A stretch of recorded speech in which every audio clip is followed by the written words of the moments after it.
Hujambo na karibu katika habari zetu awamu ya saa 12 jioni. Mwanakwetu wanaita Irene na Simiyu. Wanabodaboda mjini Kakamega wanajutia kuchukua pikipiki za mikopo, hasa wakati huu ambapo maisha yaonekana kuwa magumu kufuatia hali ngumu ya maisha.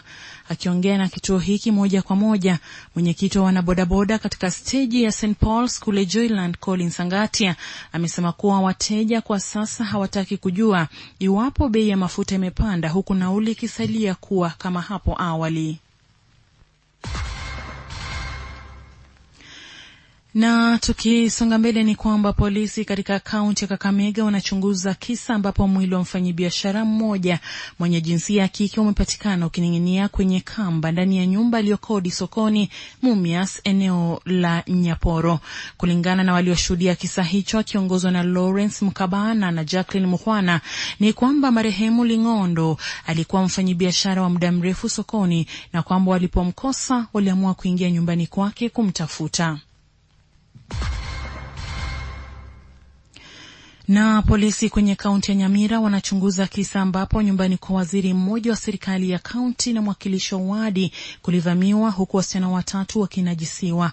Makachero wa DCI kutoka Marsabit Kaskazini wamesema wamejulishwa nyumbani kuwa Kennedy Angwenye ambaye ndiye waziri na nyumbani kwa mwalimu mkuu kwenye shule ya upili ya Nyasiongo Ezekiel Okeo, ambaye mkewe ndiye MCA maalum Zipora Okeo.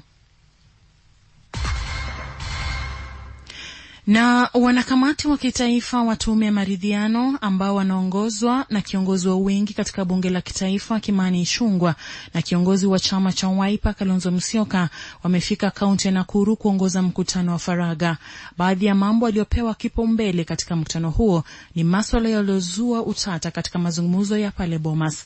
Gavana Cecil Mbarire, Aaron Cheriot, Eugene Wamalwa na Opiyo Wandayi ni miongoni mwa wale waliohudhuria kikao hicho.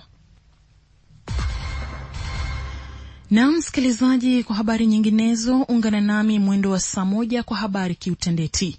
Mwanakwetu wanaita Irene na Simiyu.